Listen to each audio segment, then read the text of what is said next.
மதராஸ் நீதிமன்ற மண்டபத்தில்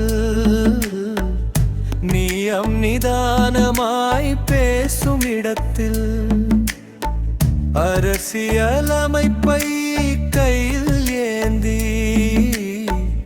சட்டத்தின் பாதையில் நடந்தவள். சுதந்திரம் பறிக்கப்பட்ட வேளையில் 21ஆம் பிரிவு எழுந்தது.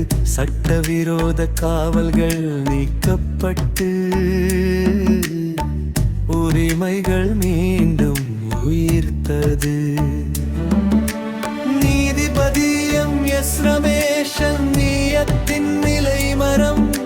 சட்டம் மேலே அதிகாரம் கீழே, அதுவே நீதியின் தரம். சாதி இல்லை, மதம் இல்லை, தனிநபர் தேர்வே அடையாளம். குற்றவியல் வழக்கில்